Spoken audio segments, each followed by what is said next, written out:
This week on Life and Faith. They managed to raise the age of consent from as young as 12 in some parts of the country. And when they did that, people laughed at them and thought they were absolutely ridiculous. You're a doctor. Would you rather be the dad on the other side of the incubator? They gave us the Bible and told us to close our eyes and pray. When we opened our eyes, we had the Bible and they had the land. They felt like this is what they were made for.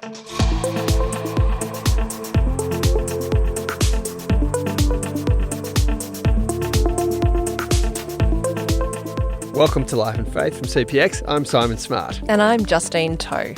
Now, history was made on December 1894, when a bill passed in the South Australian Parliament granting women the right to vote and the right to stand for public office.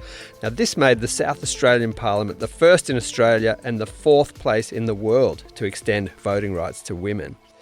Just a few months before, in August, a petition of 11,600 signatures had been presented to Parliament supporting women's right to a voice in the political process. The petition was the result of long campaigning and legwork by women's groups, the Women's Suffrage League, the Women's Christian Temperance Union and the Working Women's Trades Union, which gathered signatures from all over the state. Now, Justine, the petition said, and I'm quoting here, "To the Honourable the Speaker and members of the House of Assembly of South Australia, in Parliament assembled, the petition of the undersigned adult residents in the province of South Australia humbly sheweth that your petitioners are convinced of the absolute justice of giving women the franchise for both Houses of Parliament on the same terms as it is now or may hereafter be granted to men." Happy suffrage anniversary, Justine. Thank you. Yes, it is amazing. We take it for granted now, but if you think about it, it wasn't all that long ago that women had very few legal rights. And, upon getting married, they would surrender all their property and any wages earned to husbands, right? So this is a picture of a world where he is the head of the household, the head of the family, the head of the woman in that way. And this basically meant that she wasn't really a full person in the eyes of the law. Yes, and it seems so strange to us now. And as you say, Justine, it's so fascinating that suffrage was partially enabled by the Temperance movement, or women who were campaigning against alcohol. Now, I get it, but also feel slightly deflated about this. That's not a position that many will be won over by. Yeah, to being anti-alcohol, yes. And we'll get to hear Dr. Nicole Starling grapple a bit with that in this episode. But it is really interesting because the women of the WCTU, the Women's Christian Temperance movement, they are fascinating in light of the current conversations we are now having around domestic violence, because they were one of the first groups to even notice that there was this seeming connection between the amount of alcohol that a man had and then the violence that went down in their families. And so in some ways, that's the origins of the temperance movement. It's an attempt to limit what we now call family violence, and that led to the formation of the group, the Women's Christian Temperance Union, or the WCTU. Yeah, this is really sort of surprising history, but with a lot of ongoing relevance today. Now, tell us about Nicole. Yeah, so Dr. Nicole Starling is Academic Dean at Morling College in Sydney, and she's an historian of 19th century Australian religious and political history. So there's a lot to talk about there. But we began by talking about what it means to dive into archival research and work with primary sources, which for Nicole meant ploughing through books of meeting minutes, right? Which sounds really dull, but in some ways she's like a detective. She's also one who needs to, in a way, cast a gendered lens over the investigation, especially if she's trying to trace a woman who, over the course of a life, might have a change of surname or two along the way. I reckon in another life I would have enjoyed being a detective, and I think you do need to be a bit of a detective in particular areas of historical research. And I think actually when you're looking into women from history especially, you have to almost be creative in how you find the sources. So you have to find the sources, you can't make it up, but you have to be, I guess, even more determined to find them. And in the case of Mary Ann Thomas, one of the people I researched for my PhD thesis, and she's going to be in my book as well, yeah, she had three or four different names. So she was a Methodist preacher back in England as Miss Strickland, and then she got married and she became Mrs. Stamp, and she was fairly well known as Mrs. Stamp. And then her husband died and she remarried again and she was Mrs. Thomas. And because the way that the naming worked in the public sphere, you wouldn't know there was a connection unless you really worked hard and you looked very closely at some of those sources. And so some of these women often have a few different, even those in the public sphere might have a couple of different lives, maybe 3. That's an extreme example. But it means it's very hard. And apart from the fact that there's not as much interest often in writing things down about women, just the practical difficulty of finding someone's name, even their first name, can be difficult. I spend a lot of time looking at church records, ladies' auxiliary records, WCTU records, and they're all referred to Mrs. someone, Mrs. Starling. So there could be a few Mrs. Starlings in the same church that's too. right. So you don't even know which one it's talking about. Yeah, you describe women like Mary Ann Thomas as half-remembered women. Can you tell us why? Yes, well, I guess they're interesting in that they are remembered at all to an extent. I mean, in most cases, women aren't remembered in history because I guess in previous times, historians have been interested in the big grand narrative. They've been interested in the public figures. They've not even been that interested in biography, actually. So even when they've looked at someone for biographical purposes, it might be a man. It would be a man who's done something public.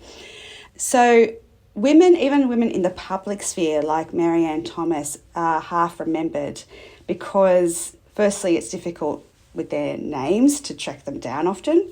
Secondly, there's not really much in the way of material, and much of their life is still private, and it's the private life that informs them sort of going out into the public sphere, and that's often not recorded unless a close family member records it.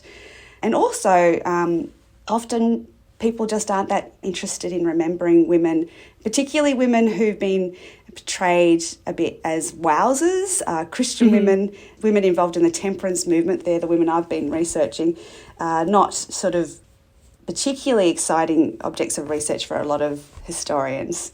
And so they're often overlooked as well. Yeah, there's a sense of religious, I guess, illiteracy going on here, right? Like, as well as disinterest. It's hard to make sense of these women who they say they're Christian, they're also against alcohol, this is the Temperance movement, and so they're already fairly alien, and so it's easy to kind of dismiss them as just being these strange, prudish wowser types.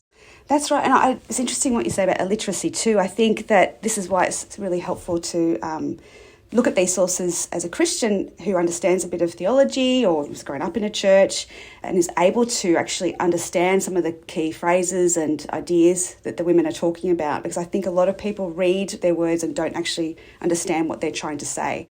Mary Ann Thomas had been a preacher in the primitive Methodist Church in the UK in the 1820s, at a time when it was highly unusual for women to straddle the public-private divide, and when a woman speaking from the pulpit and about causes like temperance was strange and even scandalous. Women had been involved in the temperance movement, but definitely not as leaders. In fact, Mary Ann Thomas wasn't really a leader in terms of a position within a society. It really wasn't until the end of the 19th century that with the WCTU that women learnt to lead societies and be in positions within those societies. Some women, like Mary Ann Thomas, did become well known as speakers, but that was very rare. And it meant she was sort of fairly well known and at times caused a bit of a stir where she went places. I mean, there's a really interesting example I found when even in Australia, people would flock to hear these women, even if they kind of disapproved of them speaking publicly. And there was a case, I think, in Victoria where the floor fell out from the hall that she was speaking in because there was too many people there listening to her. And there are usually it would make the papers if there was going to be a woman speaking on an issue like this. Just because it was like so novel, It was novel, and they would want to see... Slightly scandalous as well, perhaps. Yes, and they'd kind of need to comment on what she was wearing, whether she looked respectable. One interesting thing was whether her voice could reach the back, which I can see why that actually would have been an issue. And often they'd be surprised that, wow, we could hear them at the back. But that was, obviously one of the things they were wondering, could you even hear a woman speak at the back of a hall before microphones were invented? Mary Ann Thomas, she spoke to outdoor congregations of thousands, apparently, back in Wales. I think she'd been taught sort of in this revivalist sort of method of preaching. So she obviously had learnt how to speak to huge crowds. It was unusual for that to happen. Most women lived their lives within the private sphere. They weren't really interested or were told not to be interested in politics, and that changed towards the end of the 19th century. Mary Ann Thomas wound up as Life Vice President of the Women's Christian Temperance Union, the WCTU. But who were these ladies and what was their problem with alcohol? So the temperance movement started before the WCTU. The temperance movement was a movement starting really with, I guess, moral reformers, a lot of Protestant church leaders back in the 1830s. And the reason that they were worried about alcohol was for social reasons. They were worried about domestic violence. They were worried about poverty, the cycle of poverty that families ended up in because of alcohol. Towards the end of the 19th century, I think women had always been involved, but I think they were becoming dissatisfied with the leadership of men within the movement, frustrated that things weren't changing and seeing the effects of alcohol in their own families. So the WCTU, which is the Women's Christian Temperance Union, grew out of that frustration, which actually started with what was called the Women's Crusade in Ohio in 1873. And that started when thousands of women actually took to the streets in non-violent protests, and they actually started to occupy the saloons and stayed within them, singing songs and praying and really trying to destroy the liquor traffic in those cities in Ohio. And they were so successful. This was such a successful campaign that this movement grew to other cities. And by 1874, the following year, there was a convention, and at that convention they formed the Women's Christian Temperance Union. And the idea originally was to keep going with this idea of the crusade, to keep agitating as women. That actually shifted even more when Frances Willard became the leader. She was a really well-educated, visionary woman. She'd actually been also an evangelist, a revivalist speaker in the past, and a leader of a women's college. And she actually decided to organise, to spread throughout the world, to have the approach of doing everything. That was the do everything approach. So it wasn't just about alcohol, it was about changing all the laws. And her main motivation was to make the world better for women and children. Again, she was religiously motivated because she thought that to make the world better would mean the ushering in Christ's kingdom earlier on earth. But she also decided that they needed to take on suffrage as one of their big aims. And the reason why women needed to vote, in her opinion, was because they needed to vote in order to change laws and to change laws which were negatively affecting women and children. So at this point then, it's not like trying to stop that individual guy from drinking away the family's earnings and then, I don't know, going home and being awful to his wife and children. That goal shifts to, well, we need a structural intervention. It's not just about policing individual behaviour, that it's about actually a bigger picture. We've got a bigger game that we need to be a part of here. Is that one way to understand it? Absolutely, yes. So early on in the temperance movement, well, firstly, they were only interested in spirits. Secondly, they decided, actually, we need to worry about all alcohol. And yes, the main approach at the beginning was pledge taking, to get people to take a pledge not to drink alcohol, or maybe to even not to serve alcohol to other people. But they quickly worked out that that wasn't going to be enough. It wasn't going to be enough just to, in their opinions, to just ask people to not drink. They wanted to change actual laws to do with how many pubs were allowed within a particular area, limiting, not necessarily prohibition at this stage, although that did become a big aim, but just limiting the amount of alcohol that was allowed to be consumed. They thought if they could just limit that and change laws to do with whether children could buy alcohol, then... Wow, it seems fairly obvious today. And Yes. They did actually change some laws which we take for granted today, like letting kids drink alcohol in pubs. Yeah, wow. Well, I read that they achieved the 6 o'clock closing of pubs. This is post-war, 1916. Post-war.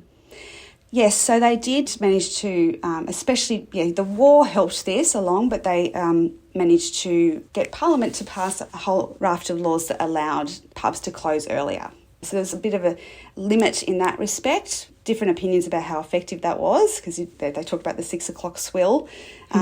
People rushing to drink before closing time. Yeah. But it's a bit like the sort of debate about lockout laws here in Sydney in the last few years. Really, it's a bit hard to measure sometimes the difference that might have made. But that was the sort of thing they were going for, just to limit the damage. And also they were able to, have dry areas within particular cities. I mean, Canberra was a whole dry city for quite some time. And just limit the amount of pubs, because in most cases you had pubs on every corner and there was this huge overconsumption. I wonder if you can say something about who these women are who are belonging to the WCTU. Yes. The women that had been involved in the WCTU tended to be Protestant women, usually involved with evangelical churches. They were usually housewives, women with children, heavily involved in their churches, Sunday schools, all sorts of different types of philanthropy. Definitely not radical feminists and not that interested in suffrage to start with.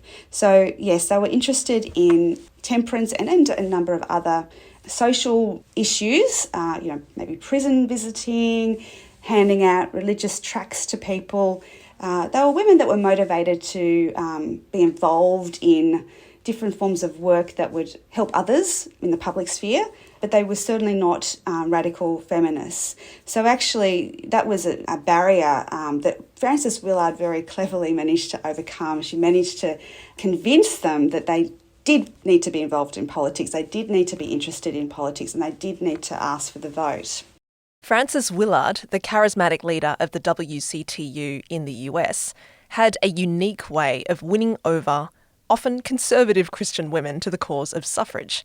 Here's a taster of her marketing pitch. Women are called to be the saviours of the race. And it is not enough that women should be homemaker, but they must make the world itself a larger home. But to this end, we must first of all set them at liberty. Not exactly feminist sentiments, but it turns out that the cause of home protection was critical to mobilising women en masse behind the vote.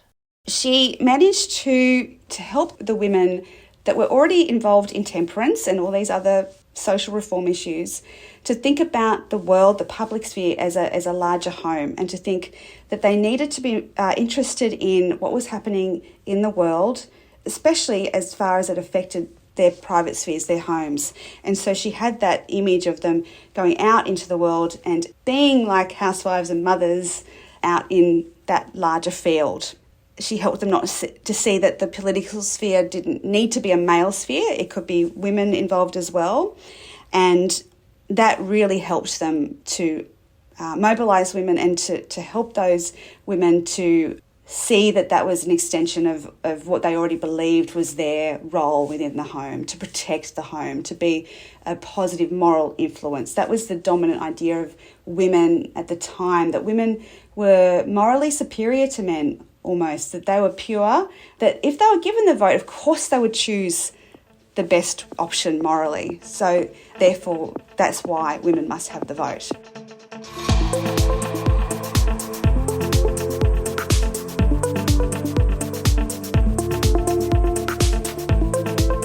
You're listening to Life and Faith and Justine's interview with Dr. Nicole Starling, telling us about the activities of the Anti-Alcohol Women's Christian Temperance Union and how this wound up contributing to women winning the vote. But as you can probably gather, the women of the WCTU both challenged the status quo and upheld it. They pushed for women to have a more active role in public life, but on the basis of women being, as they believed, the moral guardians of society. It's a strange, complex mix. Here's Nicole again. They did have different, and this is the interesting thing as an historian, they did have different ideas to us, to the average educated woman living in the 21st century, even though some of the things that they advocated for seem so familiar and we're so happy that they did. The domestic violence link, like, gosh, yes. Whoever saw that coming, right? And they were there first. Yes, and a lot of the things that they're noticing seem to be noticing now. But yes, it's interesting, and I think this is important as an historian, to understand all of the strands of their thinking, to be honest about the differences and the problems with some of those assumptions, the problems with assuming that women were morally superior, maybe the pitfalls that led to.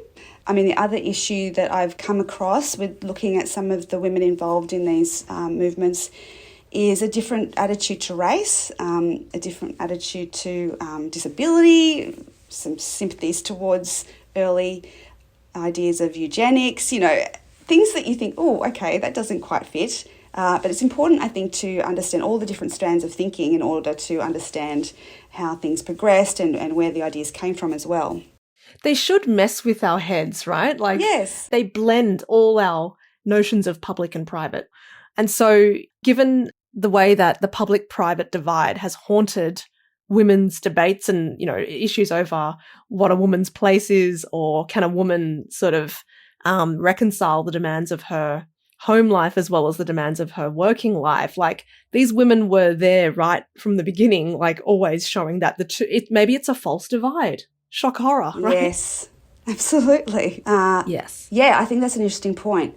Also interesting, I think, is that many of the women involved in leadership in the WCTU when that happens, it's a new thing, most of them had support at home, and many of them had, they were quite middle-class women who, if they had families, they had maybe servants or people on site to help them, or many of them were single women. And some of them, that brought up a whole new idea of maybe some of these women, the single women, needed to be paid for some of the work that they were doing, and that was a whole new idea as well. Okay, let's talk about the role of the WCTU in the movement for women's suffrage then. I know this is a huge kind of area, but let's just talk about Australia, or even South Australia, because, of course, the presentation of a petition of women's signatures to Parliament is instrumental in the movement to grant women the vote in 1894. Tell us about what kind of role the WCTU played in that.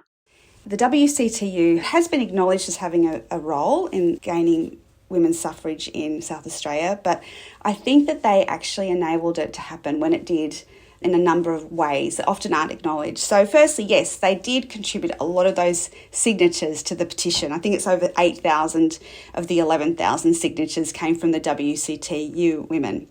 But the other thing that's important to note is that they'd already done a lot of work before that within their support base in helping the women to see that suffrage was something that they needed and wanted. There was a suffrage league in South Australia in the 1880s, but it was very small, and it was made up of wealthy women who had the time to meet, and they had property. Many times, actually, when people talked about suffrage for women, they were actually really thinking about women with property. The idea was, maybe we could let women with property vote because they've got some sort of buy-in to society. They own something, so, that makes a bit of sense. They pay taxes or whatever. But it was the property women who were interested in suffrage, and a tiny group. But the WCTU had come in the 1880s, particularly with Jessie Ackerman in 1889. They'd massively grown the group from a few, I think it was in the 70s to over 1,000 women, grown from being sort of the elite women to including the average middle class housewife, and even some working class women. So they'd done an amazing job in terms of mobilising a base of women who wanted suffrage and then who would agitate for it and sign the petition. So can I ask, is it correct to think that in sort of mobilising this base of women and broadening its base, like, are we talking other WCTU unions that are scattered around the place, or are we talking different churches, or both? Like, where are these women that they're finding? Oh, yeah, good question. So they had this approach, I think this really came from Frances Willard back in the States, where she started off sending out what were called WCTU missionaries, using the same model as the evangelical missionary movement, they were sent throughout the world. And there was one that came out in 1886, Mary Levitt, and then Jessie Ackerman came in 1889. And she travelled around as a missionary, giving kind of missionary talks about temperance.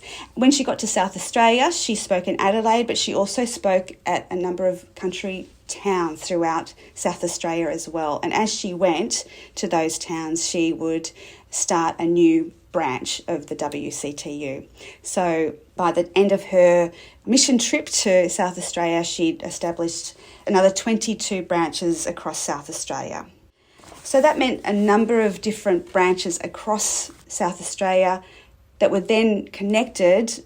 They were local branches, and then they had district branches, district organisations that then fed into the executive, and then the conference that met once a year in Adelaide. So there's a whole network of women who wrote a lot of letters, sent a lot of communications out, shared a lot of material about all of the issues they were interested in, including suffrage. Probably it's worth saying again that these are not kind of like seasoned activists. These are housewives who've kind of woken up and said, actually, there's a connection here between the welfare of my home and the welfare of the wider home of the nation. So I need to have a role in the political process. There is a sense there, right, that there's a training element. Absolutely, yes. So they don't just sort of tell the women, hey, this is what you need, but they actually start training them as well by setting up this sort of democratic structure. Frances Willard had introduced a very clear way of organising meetings that she insisted everyone follow. And she also insisted that men were not allowed to lead. Yeah, I'm so interested in this. Tell me more. Men were allowed to attend the meetings, but they weren't allowed to lead them. They weren't allowed to hold positions within these branches within the WCTU. And this was what I think was almost most revolutionary, because in the past, when women had been involved, even when they'd started their own groups, men tended to still speak from the front. And there was still this, I guess, unspoken message that unless you were maybe a Mary Ann Thomas or Elizabeth Nichols, that you couldn't speak or you wouldn't know how to lead a meeting. That was sort of men's business. But she insisted that they lead meetings on their own, they lead their departments and speak. And so one quote I really love from her, from Frances Willard, is, "We work alone, so we become experts." So she kind of threw them in the deep end. I think it terrified a lot of these women. They weren't seeking to become public figures, but they cared about the issue. And so they showed up and they were encouraged to take on the roles. And then by just having to do it, by having to speak, by having to take on one of their little departments, they learnt how to do it. Really, they changed the culture of political activism locally, so that even those who had already been involved in suffrage activism were encouraged by what the WCTU women were doing and encouraged to speak more openly. When we think about the women's Christian temperance movement, like even just apart from suffrage, just in terms of their temperance activism, it's tempting to kind of be like, oh, we've maligned these women as wowsers, but they were right all along. They were onto something that we didn't really understand until the language of family violence, etc., has become quite normal now. But these women were onto that before a bunch of us. And we are frankly surprised that these often conservative, religious, stitched up matrons would be so clued in to what's now seen as quite a progressive cause. Yeah, I find it interesting actually that some of their motivations to us may not be the same motivations as we have. So many of the motivations were very purity-oriented, for example. But some of their motivations were still quite biblical. And I think that's where things have endured better. It's interesting the last few years with the Me Too movement, that some of the things that they agitated for that still weren't that cool until recently have suddenly become an issue that we're aware of again. So they really lobbied hard on age of consent laws. They lobbied hard about the sorts of images that people should be able to see of women's bodies in the press. Hang on, this is the WCTU? Yes. Oh, right. Yeah. Okay. And in doing the sort of do everything thing, yes, one of the big issues was what sort of films should be shown, what sort of images of women should be shown. Age of consent was a huge thing. They managed to raise the age of consent from as young as 12 in some parts of the country. So, and when they did that, people laughed at them and thought they were absolutely ridiculous. The men in Parliament, when they went to speak to them about that, just thought it was ludicrous that you could say, we really want to raise the age of consent from 12. The other thing that's interesting is the range of issues that they were involved in. So when I was doing some my postdoc research at Macquarie, that was where my colleagues in the politics department were really shocked that you could have these people wanting to outlaw alcohol completely, but also they're the same people that were concerned with stopping sweatshops in Adelaide. So that was a huge thing, that they were concerned about the working conditions of women, that they were the same people that were wanting to get a children's court established. They wanted to introduce fairer divorce laws so that women had rights to see their children. So it's the fact that the range of issues is so broad as well. But it has it's united by this, let's protect vulnerable women and children. That's the kind of guiding light, isn't it? That is definitely the key element. Women and children, yeah. So really they were concerned about female drunkenness, but it was seen as, I guess, all these vices, as they call them, they were male vices that hurt children and hurt women. And so many of the laws that they were pushing for, and the ones that they even succeeded in passing, were aimed at protecting children, protecting women. There was a campaign against tobacco, which made it illegal to sell tobacco to children under the age of 15. Again, sounds fairly standard to us now. Exactly. They were involved in, opium was a huge issue at the time as well. And again, it was often linked to how women were treated within the opium dens and were sort of basically enslaved within that system. So all of those issues and positive ones that they introduced too, like kindergartens, they're involved in all the sort of the positive things for women and children. That was the key thing. Even the peace movement that they were sort of pushing for, Frances Willard framed that in terms of sisterhood, that, caring for your sisters across the world. So that's definitely the key element. And it's what made them, I guess, confident to be unpopular and to be ridiculed and called wowsers, because they're very confident in what they'd seen and in what they wanted to stop happening. Can you tell me a little bit more about the reaction of people when you've shared this kind of research? You've already mentioned that colleagues in the politics department at Macquarie were like, what? These women were interested in outlawing alcohol, yes, but also other things that I would agree with? What's going on there? Yeah, I love the fact that it actually does confuse people. And I love the fact that, for me, it's a real puzzle as well. I think it's important, especially in this time when we're so entrenched in our positions. We've got the culture wars happening. We assume that a particular package of issues goes together. If you believe in this or agree with this policy, you're going to agree with all of the policies here. I think it's kind of interesting to see a different group of people from a different time with different motivations who had this whole interesting group of concerns, some that seem so reactionary and conservative today, and some that still seem really progressive or assumed to be, of course, we would want to limit alcohol to children or prevent drink driving, for example. So many of them just seem common sense. So it's really helpful, actually. And I find, in terms of, engaging with colleagues, other historians, it's talking about people's stories, women especially from the past, and being able to sort of show them a whole person with a complex background and a complex set of beliefs is actually a really good way to enter into a conversation about Christians and Christians in the public square. And finally, do you have any broader comments to make about the legacy of these women, in the sense that they're kind of forgotten and left out of the historical record? You can reconstruct their lives through this painstaking archival work, but it takes someone like yourself to do that, right? To have the time and effort to do that. Yeah, I just wanted to hear something about the hiddenness of women's work. Like, we don't know about these women, but our lives are downwind of the things that they did.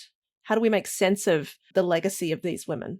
In terms of seeing their stories, unearthing their stories, I think we need to be motivated to go and find them. We need a whole group of historians to go looking in those records and unearthing their stories, because there is a sense in which they've also been overlooked because people aren't interested as well.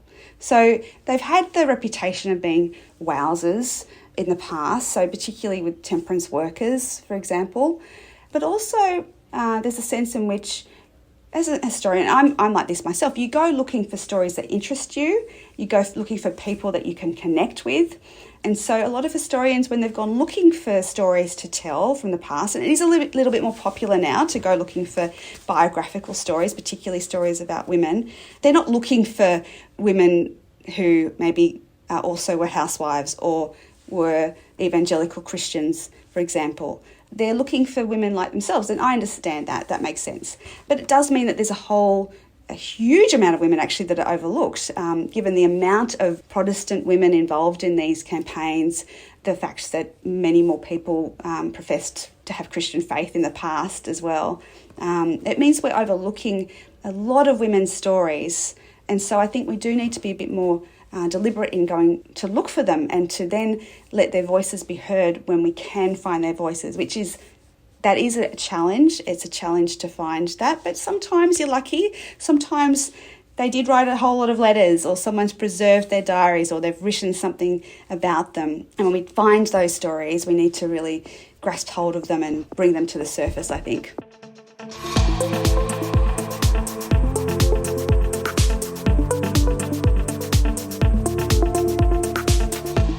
You've been listening to Life and Faith with me, Simon Smart, and Justine Toe.